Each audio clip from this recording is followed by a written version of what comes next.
Jai Shri Mataji.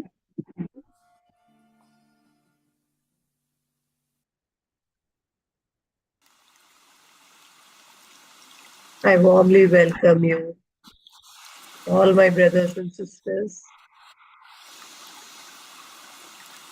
to the morning session.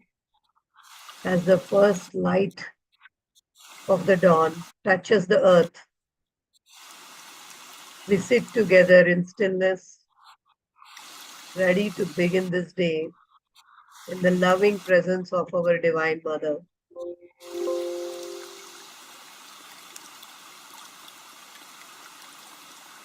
Let's gently bring down our attention inward, leaving behind all thoughts of yesterday and the day to come.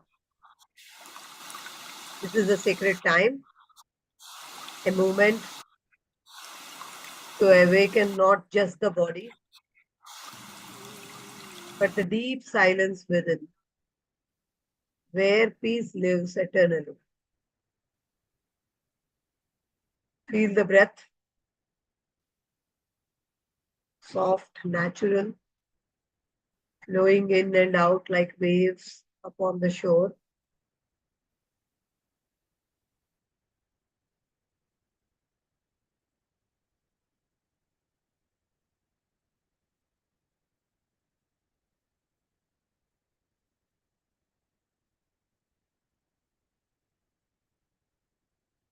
Allow the subtle system to awaken gently as we surrender to the Divine Mother and the energy that resides in each one of us. In this meditation, we are not doing, we are simply being, witnessing, allowing the energy to rise and flow effortlessly. Let us offer this time with the pure heart and open ourselves fully to the cool breeze and the divine love of the Spirit. Now, with a quiet mind and a joyful heart, let's raise our Kundalini and give Bandhan.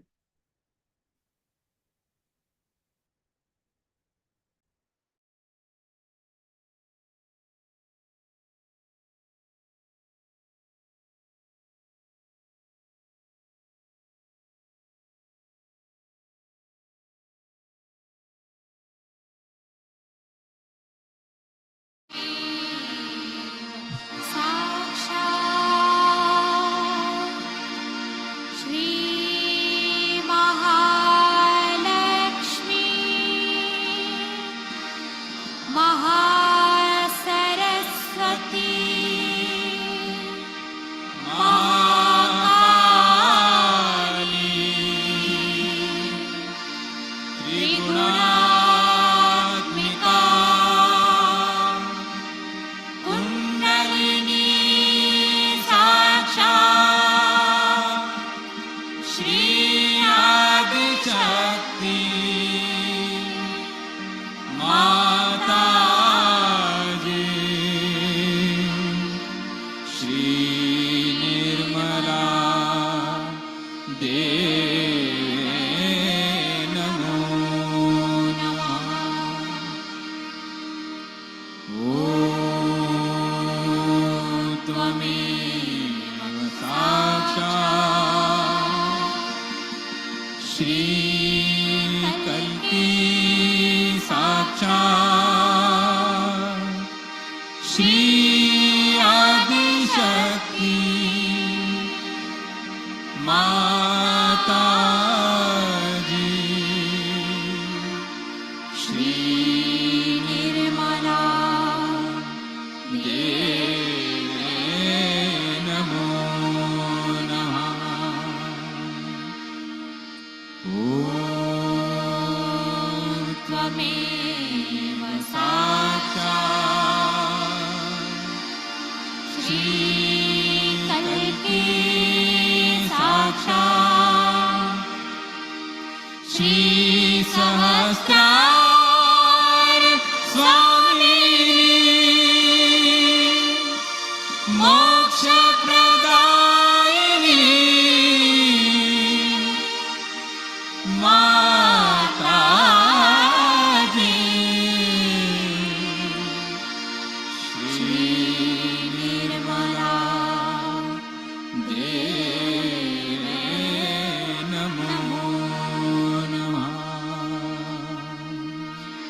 Shri Nirmala Deve Namo Namah. Shri Nirmala Deve Namo Namah.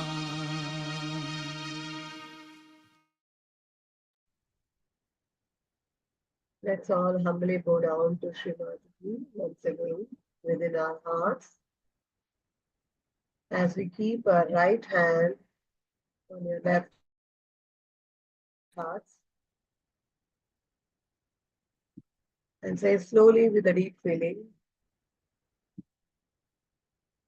Mother, I surrender my heart to you.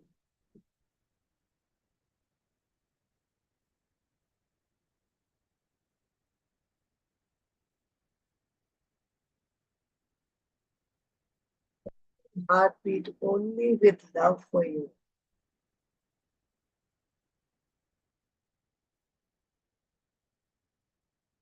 You are my joy, my strength, my life.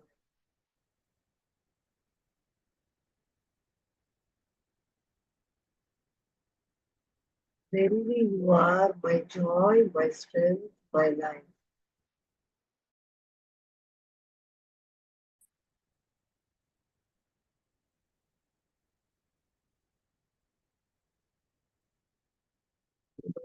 Please melt away the ego and awaken my spirit with the devotion.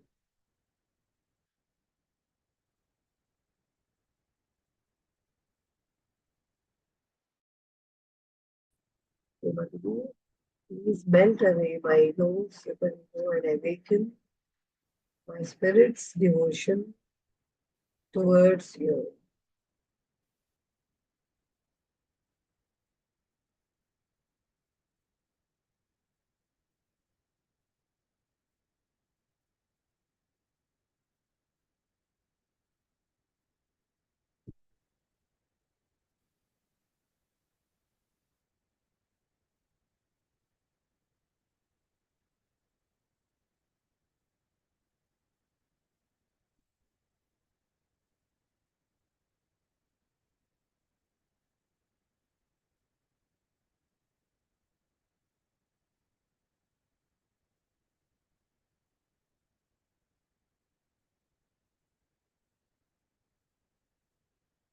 Mataji, please help us to keep our connection with Sahasrara, with you,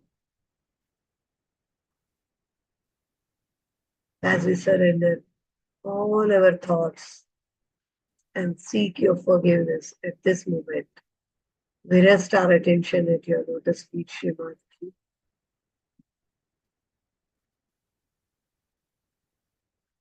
Mataji, let me be in your silence.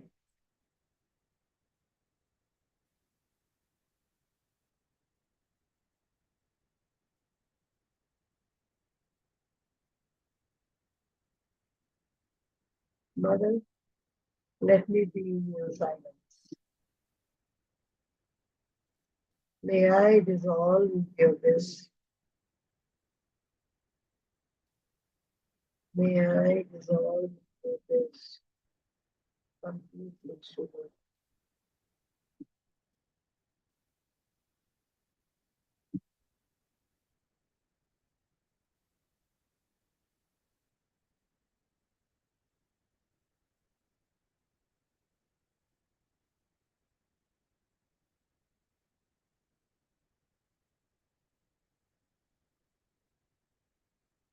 Srimati, help us to surrender at your lotus feet and let the gates of the divine flow through Sahasrara completely within and surrounding us outside the body. Let us feel your presence in the divine flow, Srimati. As we completely drench into your silence, please help us.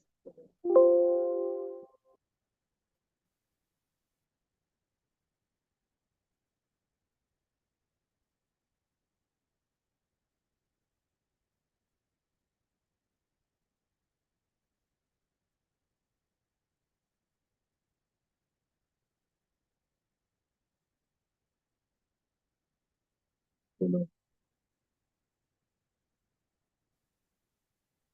keep our hearts open like a flower in the sun, whispering a few soft thank yous during our day-to-day meditation. Please help us. Thank you for my breath. Thank you for this love I feel relentlessly. Thank you, Shri. Thank you, Mother, for being in my heart. Thank you, Mother, for being in my heart.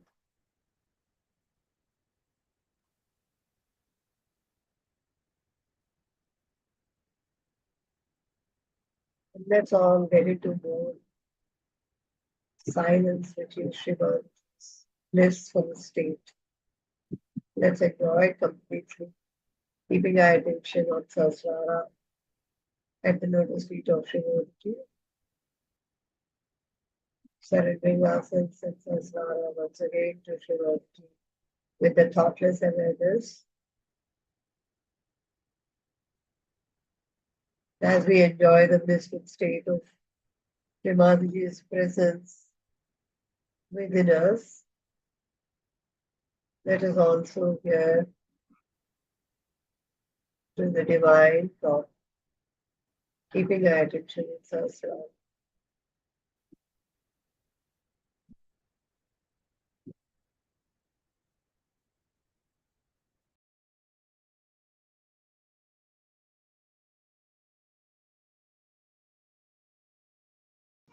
On this earth. Chile, in Argentina, the way government is behaving and is putting down the people, all these things are happening. See, you don't know, it's such a relative terminology. Like El Salvador, you don't know what to do with that now, whom to support. Whether to support the Americans or to support the Russians and all that. Now, under these circumstances, the Sahaja Yogi can stand and say, now what should we join this or that?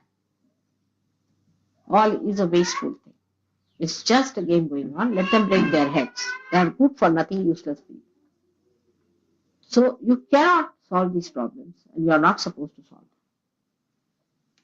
They must get their realization and establish the kingdom of God. So really, Rama rules on this earth, and not these horrible kings who change their morality every day, who change their ideas every day. Those who are built sometimes for something materialistic. I would say now in our country, we thought that we'll have Mrs. Thatcher. Good, very good. She's coming up very well. I should say certain good things she's saying, like self-restraint and all that. These things she's talking good things. But what about herself following this? Sri Rama not only propounded what was good, but he followed that. He sacrificed for that. And he established his own symbol as a pure symbol of that righteous will that is within the people, which is the collective righteous will. Now, for example, you can see clearly how the ego-oriented things work out. You see, first of all, by misidentifications we can have. Now, if you are a communist, you have to be out and out communist. You cannot have compromise between democratic methods and communism. You can't find any integration. They think if you have to be this, you have to be absolutely this. If you have to be that, you have to be absolutely that. But in Sahaja Yoga, what you find is both are integrated. Because you have the complete capital with you and you have to distribute it. This is a complete integration here. All these isms and all that are experiments of the artificial, of the mind, just a projection of the mind, which is whatever man made is artificial, you know. But what is God made is all integrated. That whatever you have within yourself, you must give it to others. Now see for administration also. What happens after surgery? Say, I am, say, your mother, here sitting down. You like me to guide you. You like me to govern you. You like me to correct you. You like me to scold you. And to even go to a great extent to see that your life improves. Supposing I say, all right, I give up, I don't want to trouble you. You will not like it. None of you will like such a situation. Where I say, all right, you are a gone case, I have nothing to do. You get out. Nobody will like such a situation. You want me to govern you. You want me to look after you. You like that. Automatically you have started liking it. There's no domination, but you want my domination. You want me to dominate. You want that all my desires should be dominated. Automatically. Why you feel that it is all right, it is very good if mother takes interest in me, correct me, it's a privilege. Why do you think like that? Because by that there is a general good created. There is a general good created. Because you have become integrated. Your body, your mind, and your soul, all of them think the same. They all want the same. There's no difference. Once there is integration, you'll find Sahaja Yoga is the easiest way to live it. But if there is not, then it is true. For you are a lazy person, for example, or you are a very hot-tempered person, or you are a sort of a dual person, or you are playing tricks with yourself, you are playing games, then you won't like Sahaja. As long as these situations are in you, you will not like Sahaja Yoga. But once this situation is overcome, then you will like it. Because then you will know that whatever is good for your spirit is for the well-being of you all and of all the people. Once this well-being comes in, everyone feels absolutely nourished and fresh. So, the governing part is enjoyable. The correction part is even more enjoyable, and that you are in the attention of your mother is such a great feeling within yourself that, yes, no, nothing will go wrong with me. She'll look after. She is there to look after. But this integration part comes very late because of ego problems. You have built up egos because of wrong type of people administering. From your childhood, you might have had bad parents who never talked of God, of good things, of life. They themselves did not lead a life of sacrifice. Very self-indulgent parents can create a problem like that.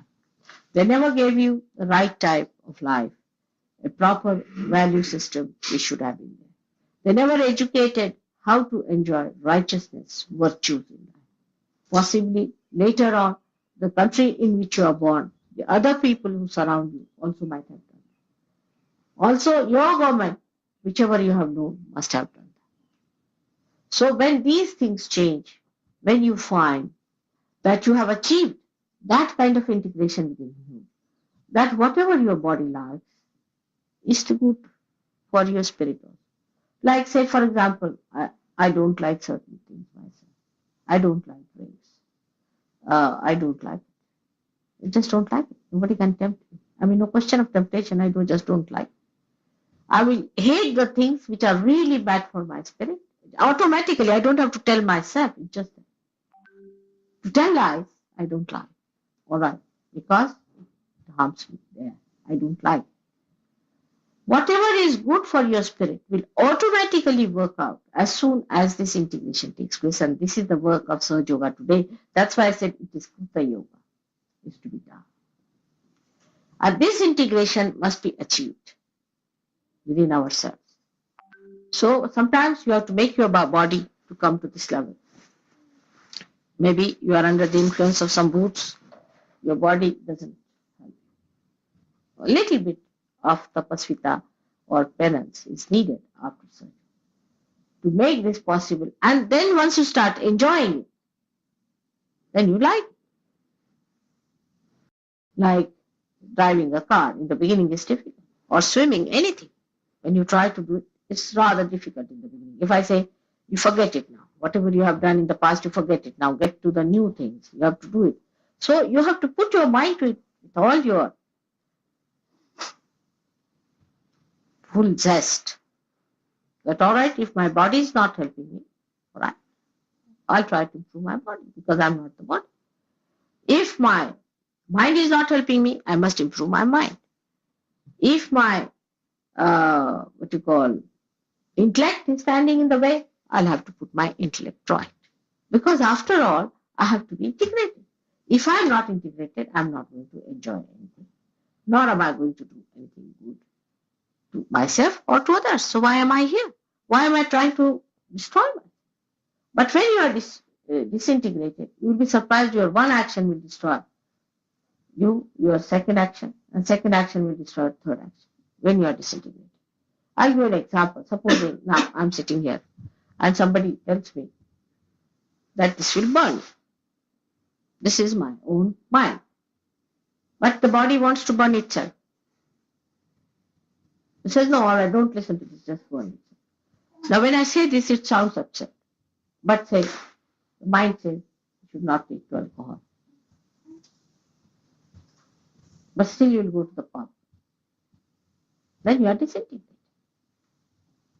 Gradually, once you start listening to your body too much, your mind sleeps. It just sleeps. In everything that you do, if you are integrated, you'll be amazed that you'll really become dynamic. Integration is nothing but your complete connection with your spirit. The spirit starts flowing into it. In every walk of life, you'll be amazed how dynamic you'll become if you are integrated.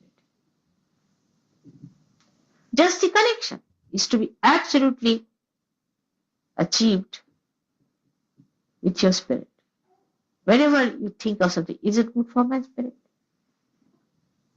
Some people have a habit of thinking that spiritual life is such that you hang by the shoestring somewhere in the air and there is no connection to the day-to-day life.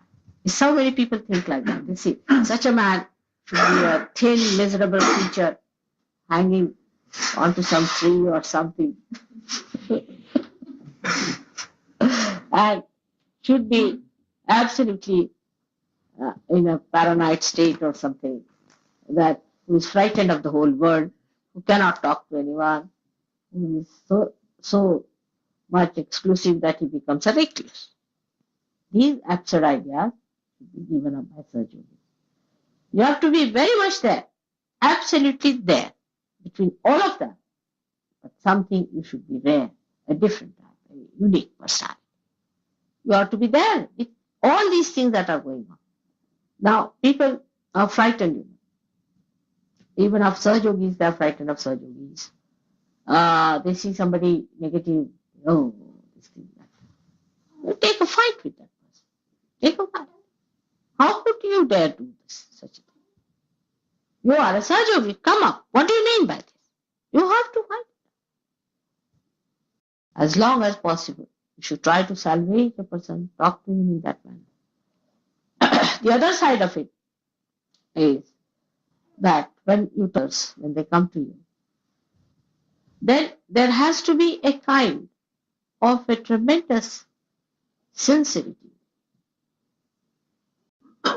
If you are doing with that sincerity, people will know you are doing with sincerity. When you talk to a person, they should know that sincerity, your heart is there. For example, you may talk to that person very sweetly, but your heart may not be there, and the person might think, oh, he's just seeking elections. All right? But if you talk to someone with a sincerity, you say, how could you do such a thing? Can't you see yourself? Can't you work it out? That's what it is. You are here for that. Now, in saying so, your sincerity, which is coming from your heart, is to be seen. And that's what Shri Rama's character is. That he was on the right side of the heart. Means the heart put to activity. Do you understand that? Where Kabira has said, Mana mamata ko thira kar lao. I will make my compassion of my heart, mana, from my heart, the compassion, make it steady. Or pacha hi tattva milang, and put them into 5 elements. See, in the same way, when you are in the left heart, that's your sensitive. It's your heartfelt thing. But the heartfelt thing, what's the use? You see, there are many Sahaja who really feel this world is horrible and something must be done. Sahaja must be brought in. But how many of you are really putting that to action? Absolutely into action. Without that, your Rama's Tattva cannot be improved. Rama's Tattva is only improved when you put all the things into action that exactly Shri Rama did. So in the ascent of man, when he came up to Rama's place, the advent of Rama was not in the center but on the right hand side. He moved aside. So much so that he forgot about his past. It's never mentioned that he is an incarnation. He never told his father, he never told his mother, he never told anybody that he was an incarnation. Of course, it was evident that he was. His brother knew about it. Now he had 2 brothers. Very interesting. I mean, he had other brothers also. But Bharat and another was Lakshmana. These were 2 brothers. Now they show the 2 sides of a human being. One was Lakshmana, and he was that fiery type, you see. He couldn't bear anybody misbehaving towards Rama. He couldn't bear anybody talking in a very mundane type to Sri Rama. And he used to get so angry with all these people that he would just come out like a big thunderbolt on anybody who tried to say anything about Sri Rama. Even Parshurama, who was there, a contemporary incarnation of Sri Rama himself was Parshurama. It's a very interesting story about that. But he could not bear Parshurama in any way.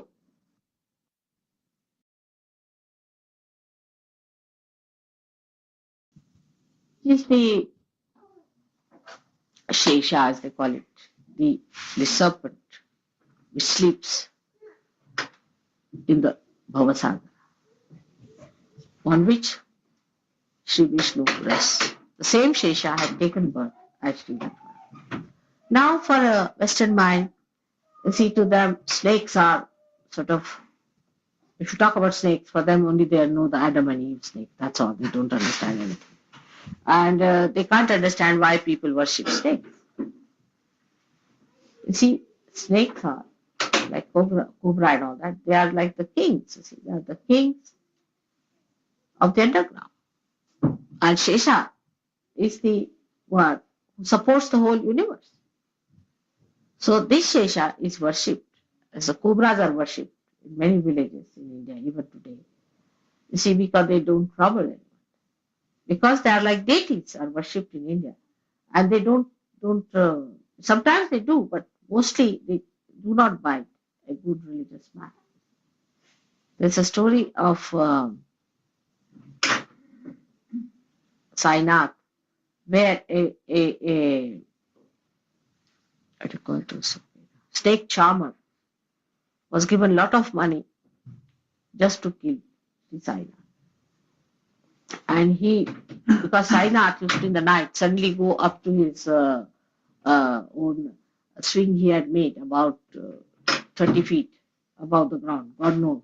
Nobody knew how he used to go there, but they would find him sleeping up there. So the snake was taken by this snake charmer, and he put the snake onto Sainath. And the snake went there, and Sainath talked to him. And he said, "Oh God, you've come here to meet me after such a long time. And what is your job?" He said, "This horrible snake charmer has asked me to bite you. So I've come to tell you, be careful about these people." This snake charmer was looking with amazement that she was talking to him. He said, "All right, you go now." He talked to him. These are age-old snakes, you see. So the snake went and bit the snake. But then he came down, you see, from his thing, and he sucked his poison and threw it. Because after all, you see, he said the snake is angry with you because you tried such a trick. So he sucked. That's compassion. That's compassion. And he sucked his venom out, and the fellow was completely changed. And he said, "Now I'm going to announce it to all the people what these Brahmins tried to kill, that they wanted to kill Shri Sainath. And for why? Why were they so frightened of this man? He used to live outside the village, and they were so frightened of him because they were doing all wrong things in the name of God. So they were all frightened that they'll be exposed. So this is what it is, that he sleeps on the Shesha.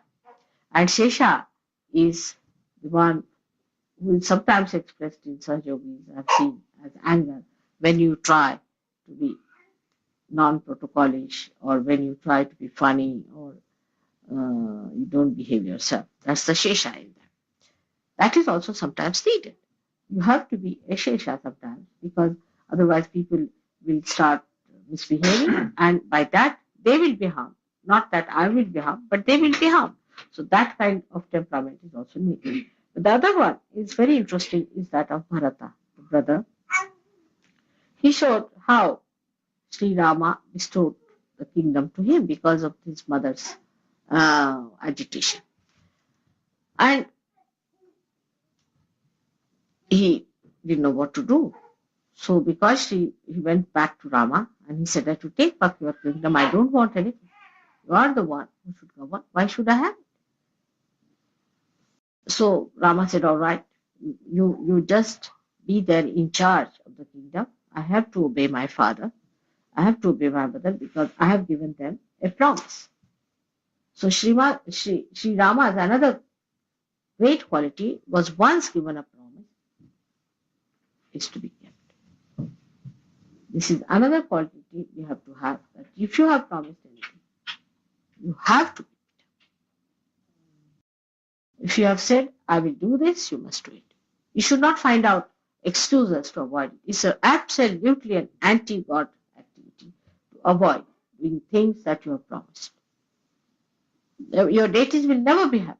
You must see that whatever you have promised, you must do. Now, when Bharata was sent back by him, he said, "All right, give me your sandals, which I'll take there, and I'll use them as if that's a symbol of you being there." And he put those sandals on the throne, and he ruled that kingdom and looked after Bharata. Though he was, when he was going to see Rama, then Lakshmana saw him coming, and he said, "Look at this. He's coming here to invade you now. He has thrown you out of the kingdom, and now he's coming to invade you." So this is also I've seen among Sahaja Yogis, that the Sahaja Yogis who are like Shesha cannot see also the goodness of other Sahaja Yogis who are very good people, extremely sacrificing, nice people, but their intentions are not understood or misunderstood, which is a very sad thing. You must see the intentions of another type of people also, who may not be so hot-tempered, may not be so much angry, but their intentions are very good. They have come actually to ask for the sandals of Sri Ram. So among these two type of people I've seen, there is always a bit misunderstanding going on. So both the types of people should try to understand that we both are needed for Sahaja Yoga. I cannot only do with one type of people. We have to have both type of people who look after both the styles of the thing. But when you are dealing with others, one should go as one. For example, if a person is, say, coming to Caxton Hall and he says something, then you should weigh it whether he's a new one or an old one. If he's a new one, then you must show all gentleness, kindness, all kinds of exterior things which will please him. The reason is he's not a realized soul. He doesn't see your subtle thing. What he sees is what you are outside, how you are dressed, how you talk to them, how you behave towards them, All these things they see first. They don't see what you have got inside. They can't see your heart. They can't feel your vibration. So you have to be very kind to them. You have to be very sweet to them. I received a letter from someone saying that the SAHAJA yogis have been very, very rude to me and have been angry. Like the other day, somebody came who was sitting at the back. They are trying to salvage the, what you call, the people who are lost by the cults or whatever it is. They were sitting at the back, and when I said, come forward, and he didn't come, so he said, you get out. You should not say. Let me say. That time you should keep quiet. Nobody should say, get out, if you are not going. Because, you see, the thing is, if we say we don't care for people who are not humble, then they are going to be lost in any case. Let us give them a fair chance. Let us give them a fair chance to come into SAHAJA Yoga, first by your behavior. Now, some people have a habit of sort of talking to them a bit too much. They should not talk. That's one thing I feel, that while giving vibrations and all that, at the most you should ask, are you feeling any cool breeze? With one thing I feel, that while giving vibrations and all that, at the most you should ask, are you feeling any cool breeze? With very humble way. And this is another quality of Shri Rama, is a sankoch. There's no word in English language, because you have formality, which is a very insipid word to describe sankoch. Because there is no integration between your heart and formality. But if you can think of a formality of the heart, then what do you call that? What will you call it in English language? The formality of the heart. Sincerity. Huh? Sincerity. No, sincerity is different. It's an action. Sincerity is an abstract thing. But formality from the heart. You see, how to say such a thing? Honestly, man. Honestly. Huh? Honestly, man. What is it? Honestly. What is it? Honestly. No, not honesty. These are all abstract words. In action. You see, say, so for example, now I'm sitting, now they bring me a cup, all right? It's a broken cup, for example. You go to somebody's house, it's a little broken. So, if an Indian is there, I don't know about Western side, he'll eat, he'll drink it. He will not say anything, it's broken already. But maybe somebody might say, it's a broken cup. It's broken. Or say you go to somebody's house, see, and you don't like a color scheme or something. So, for an Indian person, it would be not proper. Immediately say like that. For an Indian. The formality of the heart. You see, not to say something in such a way that you touch the wrong side of the person is sankocha. Now, to such an extent, Sri Rama had. That there's a good story. I think I said it before also, but again I'll repeat it, which is described in the another Ramayana written by Tulsidasa. Though Tulsidasa was not a realized soul, but some points he has brought out very well. He says that Sri Rama was putting the arrows into the against the heads of Ravana, and he had 10 heads, and he had a boon that every head that falls off, another head will come up. He had a boon like that. So his brother says, what are you doing? You know that he cannot die by killing him, by putting the arrows across his head. You have to put it in his heart, otherwise he will not die. So the Sankocha comes in him. And he said, see, in his heart, he has got my wife because he loves her. And she's sitting in his heart. How can I hit him in the heart? She'll be hurt. See the delicacy of his understanding. So he said, then by hitting his head, is he going to be killed? He said, you see, attention, once it is going towards his head, his attention will be withdrawn from his heart. And once the attention is withdrawn, my wife will not be there anymore, then I'll hit him and I'll kill him.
in the deep silence, in this present meditation state. Let's thank you, Srimati. Thank you, Divine Mother, for this moment of silence.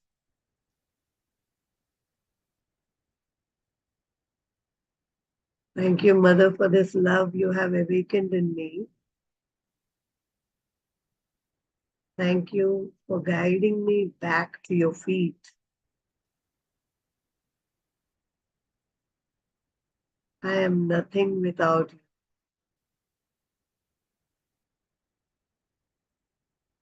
Let me always live in your remembrance, in your surrenderance, and in your love, Srimati.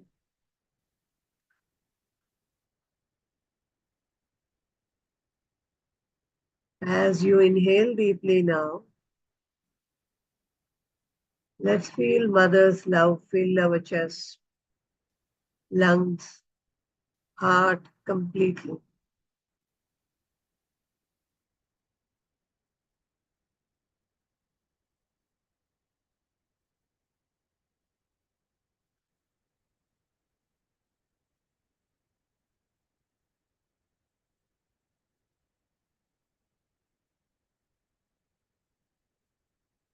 Exhale very slowly.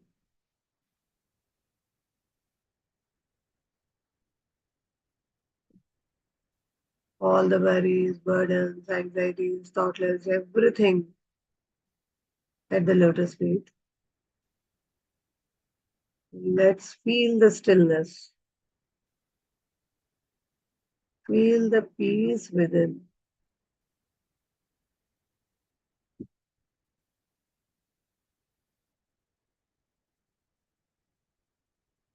The complete peace within.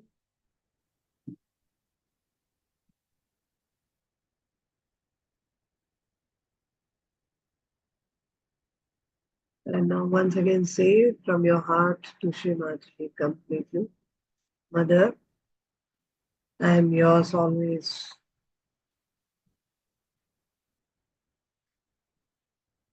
Mother, I am yours always.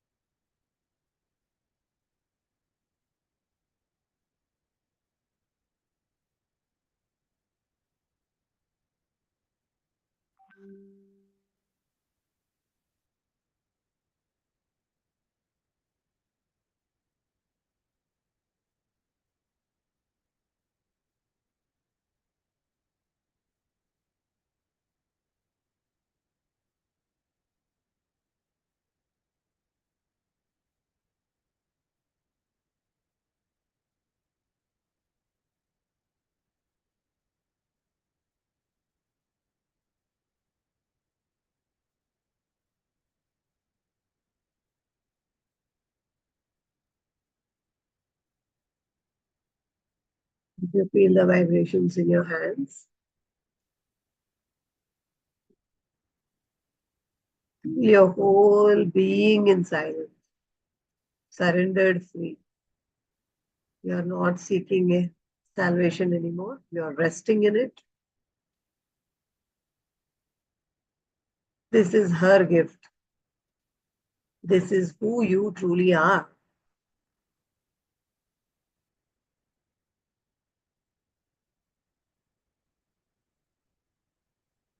Feel your whole being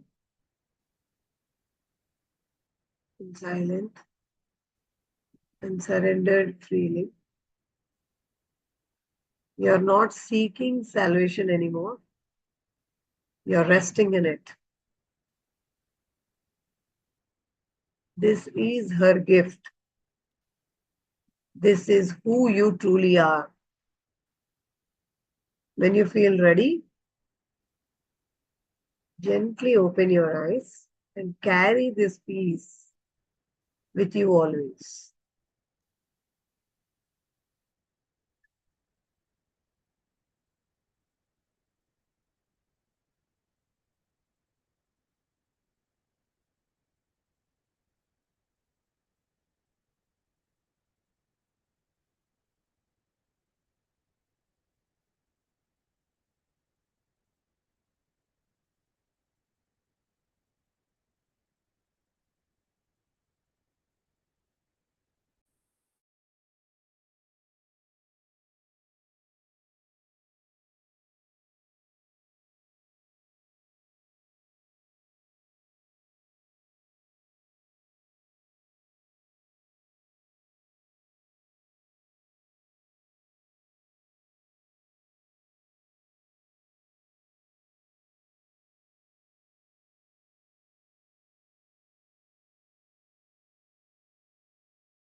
Mother, let me always remain in your lotus feet. Let me live in your will. Let me be your child forever.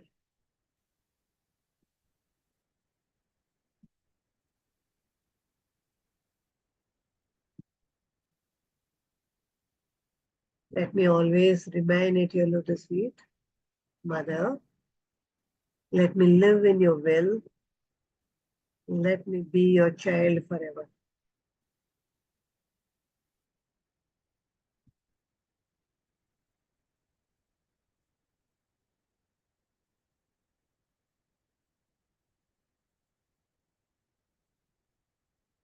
Just feel the bliss of a presence and only light and only love in the whole being of yours right now. Feel only the bliss of a presence, no thoughts, nothing, only light and only love. Thank you for this beautiful experience, Mother.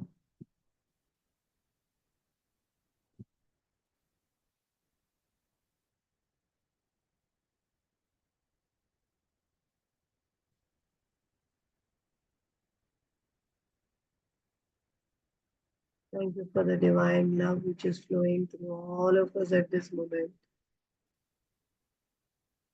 Thank you, Mother, for all this love which you have been showering on us relentlessly, taking care of us relentlessly, forgiving us for all our mistakes, knowingly, unknowingly, said and unsaid, done and undone. Thank you, Srimati, again and again. Thank you, Srimati. Thank you.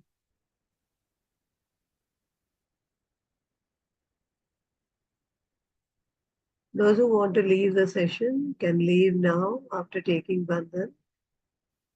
And who want to continue can continue in the same state for some more time.